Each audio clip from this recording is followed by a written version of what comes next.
ቤት ላድር የኔ ፍቅር እዞራለሁ ሀገር ላገር መዞር እኔን ማይሰለች ጤና ይስጥልኝ አድማጮቻችን ይህ ኮላድር የኢትዮጵያ ድምጽ ነው ኮላድር በየሰዓቱ የሚያቀርበውን ዜና ያቀርባል ይጀምራል ማለት ነው በተለይ በእስራኤልና በሐማስ ወይም በፓለስቲኒያን መካከል ያለው ግንኙነት አሁንም በምን መልኩ ላይ እንደሚገኝ ነው በሳውዲ አረቢያ ላይ የሚገኘው የሐማሱ የፍልስጤም ፕሬዝዳንት መሐመድ አባስ የሶስቱ ተጠላፊዎች ጉዳይ በጣም አሳሳቢና ለፍልስጤምም የሚረዳ ጉዳይ አይደለም ሲል ነው ያወገዘው የመሐመድ አባስ ይህንን የማለት ሁኔታ በተለይ በፍልስጤም በሐማስና በፋታ መካከል የጋራ ስምምነት አድርጎ አንድ መንግስት ለመመስረት አንድ አቋም ላይ የተደረሱበት በነበሩበት ሁኔታ ነው ስለዚህ ይሄ የሶስቱ ወጣቶች የመተለፍ ሁኔታ በሐማስና በፋታ መካከል ያለው የሰላም ስምምነት ጉዳዩ ተበላሽቷል ማለት ነው በርግጥ ከአንድ ወር በፊት የሐማሱ የፖለቲካ ሰው ካሊድ ማሻል ባለፈው ወር መሆኑ ነው የተለይ ይህንን ትግላቸውን እንደሚቀጥሉና አፈናውም በምን አይነት ዘዴ እንደሚቀጥል ያስተላልፋቸው መልእክቶች ስለነበረ በቀጥታ እስራኤሎች የሐማስ ነው ተጠያቂው የሚለው ነገር እያመላከቱ ያሉበት ሁኔታ ነው የዚህ የሶስቱ ተጠላፊዎች ጉዳይ በየእስራኤሉ ጠቅላይ ሚኒስትር ናታንያሁ ወደ አውስትራሊያ ለመሄድ ሐሳብ ነበረው ከዛ እንደቀረ ነው አንዳንድ መረጃዎች የገለጹ ያለው በአውስትራሊያ ለረጅም ጊዜ ተይዞለት የነበረው እቅድ በዚህ በሶስቱ ወጣቶች ምክንያት የእስራኤሉ ጠቅላይ ሚኒስትር ጉብኝቱን አቋርጧል ከዛም ከአውስትራሊያ የጂውሽ ኮንግረስ በጣም ይጠብቀው ስለነበር በጣም በእጅጉ ያሳዘነው ሁኔታ ነው ግን ምንም ማድረግ አልችልም የሚል ሁኔታ ነው ከያቱም አጣዳፊ ሁኔታዎች እንዳሉ ነው የነዚህ የሶስቱ ተጠላፊዎች ጉዳይ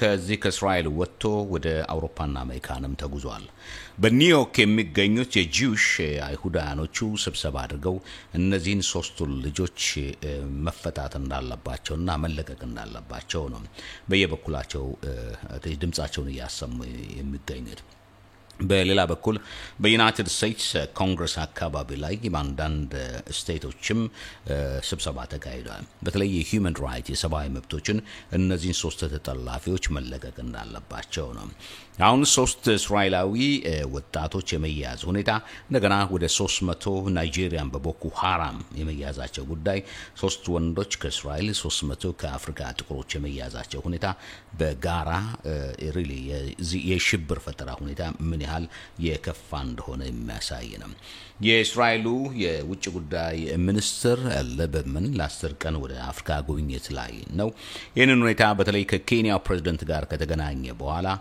እስራኤልና የአፍሪካ ሰላም ወዳድ ማህበረሰብ የግዴታ እንደዚህ ሽብር ፈጣሪዎቹን መቋቋም አለብን በጋራ የሚል ነው ምክንያቱም ሽብር ድንበርና ቀለም የለውም ነው የሊበርማን አባባል በዚሁ ከሶስቱ ወጣቶች ጋር በተያያዘ ሁኔታ ከዚህ በፊት የአረብ ፓለስቲኒያን ሆነች በእውነት ከሰዎቹ ጋር በሐሳብ ባለግባባበትም ጠላፊዎቹ ግን ሽብር ፈጣሪዎች አይደሉም የሚለው ነገር ስልክ እየተደወለ ኃይለኛ ማስፈራሪያ ሁሉ እንደተካሄደባት ነው እየተነገረ ያለው የሁኔታ የግዴታ ቦዲጋርድ ወይም ጥበቃም እንዳስፈልጋት ነው የሚነገረው ለማንኛውም የሴትዮዋን አባባል የዚህ ፓርላማውን ኃይሉን ተጠቅማ ያለችው ከሊበራልና ከዲሞክራሲ አንፃር እንዴት ነው ህግስ እንዴት ያያዋል የሚለው ወደፊት የምናየው ጉዳይ ይሆናል ለማንኛውም ግን ብዙ እስራኤላውያኖችን አባባሏ አስቆጥቷል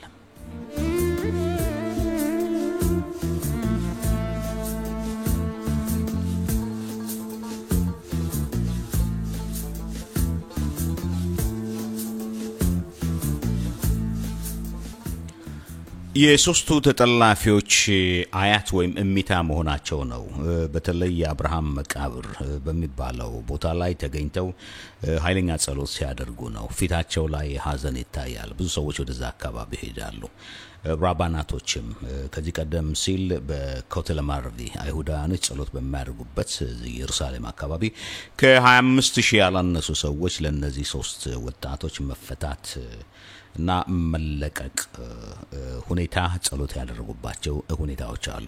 ወላጆች እናቶቻቸውም ለመጀመሪያ ጊዜ ተገናኝተው 3ቱ እናቶች የጋራ የሆነ ለልጆቻቸው መልእክት አስተላልፈዋል።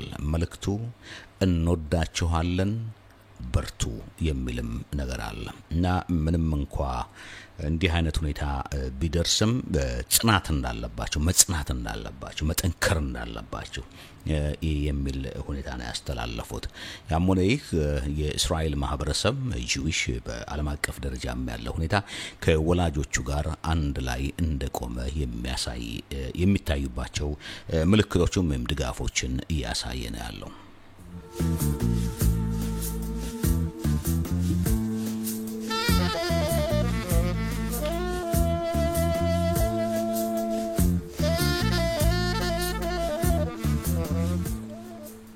በርግጥ ሽብር ፈጠራ ቆይት ያለ መልክና ቆይት ያለ ጊዜም አለው። በተለይ የኢራቁ ፕሬዝዳንት ሳዳም ሁሴን በነበረበት ጊዜ የፓለስቲኒያን ሽብር ፈጣሪዎቹ አንድ እስራኤል ሲገሉ ለቤተሰቦቻቸው ወደ $110,000 ይሰጥበት የነበረ ሁኔታ ነው። ሳዳም ሁሴንን ለማጥፋት የተካሄደው ጥረቱም አንዱ እስራኤልን ለማጥፋት ያደረገው ሁኔታዎች እንደሆኑ ነው። የሱ ኬሚካል መኖር ያለ መኖር ጉዳይ ሳይሆን በተለይም በዚህ ሽብር ፈጠራ ላይ በከፍተኛ ደረጃ ተሳትፎ ስለነበረ ነው። አንድ እስራኤላዊን መግደል $10,000 ያስገኝ የነበረበት ሁኔታ ነው። ሌላ በኩል የነዚህን ወጣቶች መያዝ ምክንያት በማድረግ ከዚህ በፊት በጊላድ ሺላድ ምክንያት ተፈተው የነበሩ በአንድ ሰው ወደ 1000 አካባቢ ተፈተው ነበር። ወደ 50 በላይ የሆኑት የሐማስ ሰዎች ተመልሰው ወደ እስር ቤት እየተወረወሩ ነው። ይሄ ጉዳይ እንደሚቀጥል ነው። ወጣቶቹ እስካልተለቀቁ ደረጃ ድረስ እስራኤል ማናቸውንም እርምጃ እንደምትወስድ ነው። የፋታህ የፓለስቲኒያን የፖለቲከኞች እንደሚያዩት ከሆነ ይሄ ሁኔታ ለፍልስጤም በጣም አደገኛ ነው የሚል ነው። ከቤት ፍተሻው ቀጥሏል። በኬላዎች አካባቢም እንቅስቃሴዎቹ በጣም የተገቱ ናቸው። ፍልስጤሞቹ ወደ እስራኤል ገብተው ይሰሩ የነበሩበት ሁኔታም እሱም ቢሆን በጣም አስቸጋሪ ነው። ፍተሻው የመቀጠል ሁኔታ በላ በኩል የዚህ የሐማስ ከፍተኛ ባለስልጣኖችን ከሀገር ማባረር አስፈላጊ ነው የሚለው ሁሉም እየተወያየበት ያለ ጉዳይ ነው።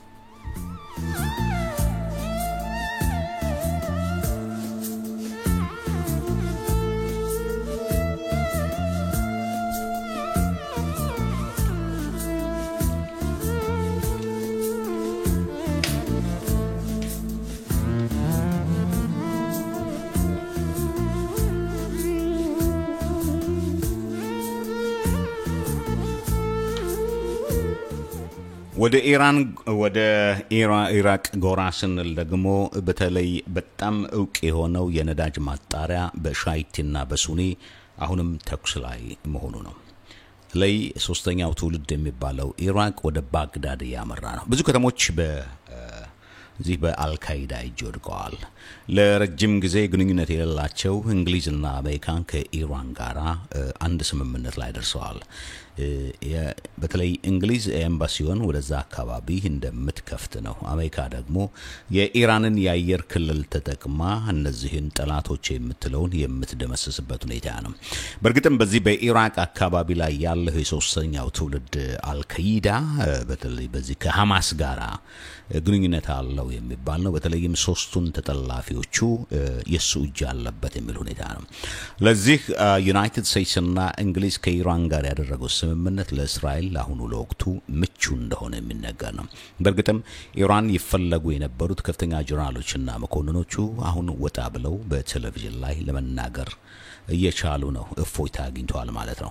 ለማንኛውም ግን የኢራን የዩናይትድ ስቴትስና የእንግሊዝ ግንኙነት በእርግጥ ኢራን የምትገነባውን የኒውክሌር ማመንጫዎችን ያስረሳል የሚለው ሁኔታ ግን አይደለም ነው።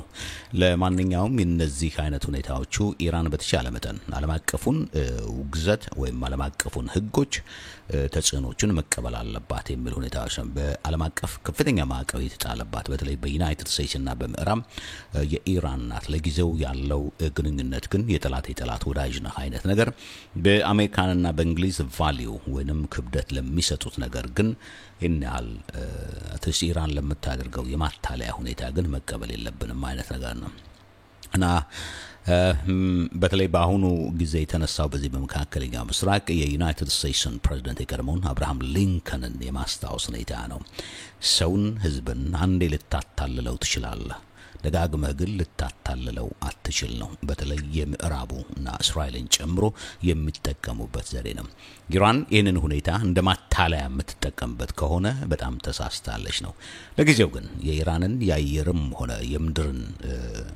በስፍራዎች ተጠቅሞ በዚህ በኢራቅ ሶስተኛውን አልካይዳ ግን መደምሰስ የምዕራባኖቹ ትልቁ እቅድ እንደሆነ ነው እየተነገረ ያለው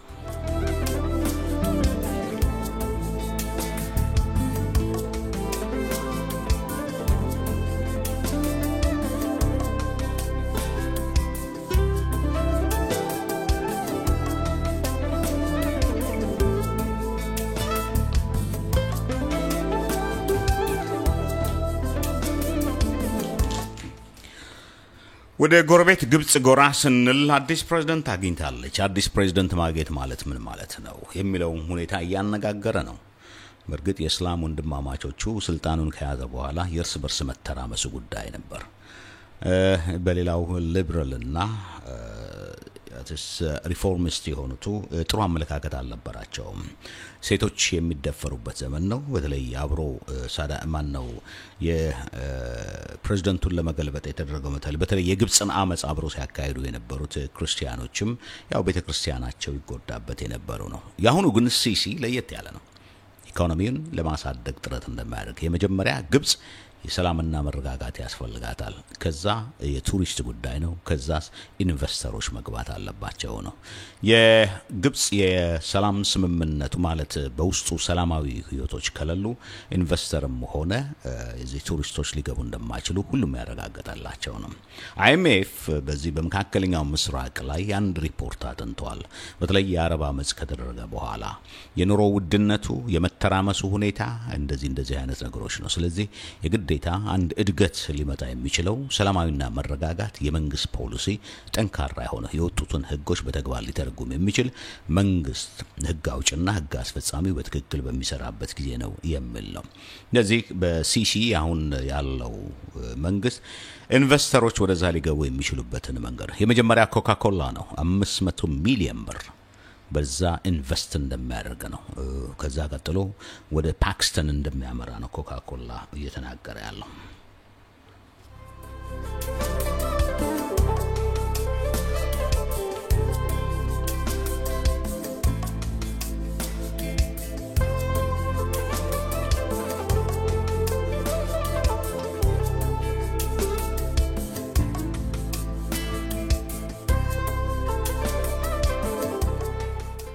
መካከለኛው ምስራቅ ዲፕሎማሲ ኢኮኖሚ ጦርነት ኦይል ብዙ ነገሮች ያሉበት ነው ሃይማኖትንም ጨምሮ ያለበት አካባቢ ላይ ነው በተለይ የዛሬ 8 አመት ወደ ቱርክ አካባቢ ከፍተኛ የሆኑ ማርሻል ጀነራሎች ወታደሮች መፈንቅለ መንግስት ለማካሄድ ሙከራ አድርገው የነበሩበት ነው በተለይም ጀነራል ኤቭረን ሀገሬን መንግስት ለመገልበጥ የፈለኩት ሀገሬን ለማዳን ነው የሚል መልእክት ነበር አሁን ግን ከ8 አመት በኋላ ፍርድ ተፈርዶባቸዋል የተፈረደባቸው ጀነራሎቹ አንደኛው የ97 አመት እድሜ ያላቸው ሰው ናቸው አንደኛው ደግሞ የ89 አመት ነው የተፈረደባቸው የእድሜ ልክ ነው ለማንኛውም ግን እነ ጀነራል ኤቭረን የኩዴታውን የምናካሂደው መንግስት አናርኪ ስለሆነ በተለይ በመንግስትና በህዝብ መካከል በጣም የሻከረ ሁኔታ ስላለ ነው እና ይሄ የተለይ ቱርክን በሚመለከት ከመጀመሪያም ጀምሮ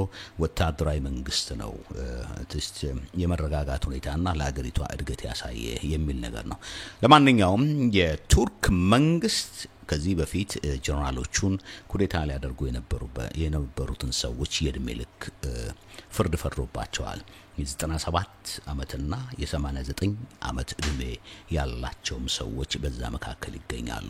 በእነዚህ የጀነራሎች ፍርድ በጋዜጠኞችም ሆነ የህግ ሰዎች ጠበቃዎችንም ሰለባ አድርጓቸዋል። ምክንያቱም በዛ አካባቢ ላይ የሚደረጉት ሪፖርቶች ዘገባዎችም ሆነ የፍርድ ተከራካሪዎችን ቱርክ ጀነራል ማርሻል ኩዴታ ያካሄዱ ሰዎች ለዕድሜ ልክ ተፈርዶባቸዋል።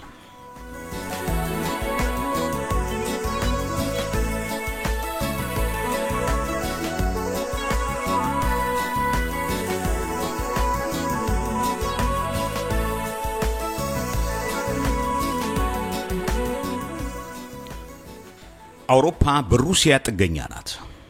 ጥገኝነቷ ደግሞ በኦይል በነዳጅ ነው፣ በናፍጣ ነው።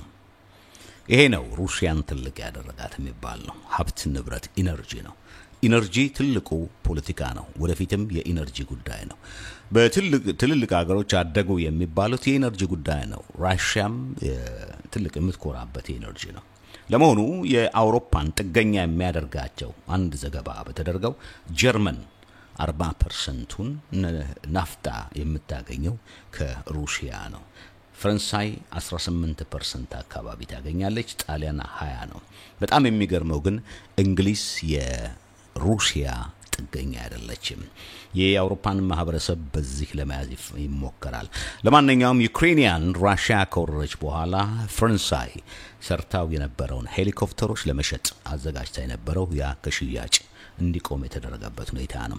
ለማንኛውም ዩናይትድ ስቴትስ አውሮፓን ጨምሮና ሩሲያ ቀዝቃዛው ጦርነት ውስጥ ገብተዋል። በዩክሬኒያን የተነሳ ራሽያ የምትመካበት ይህ የናፍጣ ጉዳይ እስከምን ሊቀጥል ይችላል? በአሜሪካንና በራሽያ መካከል ያለው ሁኔታ ነው። በተለይም ወደ መካከለኛው ምስራቅ ሁለቱም ይገባሉ። ቻይና የት ጋናት የሚለውም ነገር አለ። ቻይና በተቻለ መጠን ከሁለቱም ጋር ለመጫወት ትሞክራለች። ግን ቻይና አሁን ወደ እንግሊዝ ከሄደች በኋላ ወደ 4 ቢሊዮን የሚጠጋ የኢኮኖሚ ስምምነት ከእንግሊዝ ጋር አድርጋለች። ከአሜሪካም ጋር ትልቁ ገበያዋ ደግሞ ምዕራብ ሀገር ባሉት ከአሜሪካን በሚመሩ ሀገሮች ነው። ለማንኛውም ሩሲያ በናፍጣ ምክንያት አብዛኛው የምዕራብ ሀገሮችን ደግሞ ጥገኛ ያደረገች ነው። ይበልጥ የተጎዱት ግን የድሮ የምስራቅ የሚባሉት የአውሮፓ ሀገሮች ነው፣ ከነሱ የተገነጠሉ ማለት ነው። ይህ ኮል አድር የኢትዮጵያ ድምጽ ነው። ኮል አድር የኢትዮጵያ ድምጽ የሚተላለፈው ከዚህ ከእስራኤል ነው። ይህ ኮል አድር የኢትዮጵያ ድምጽ ነው።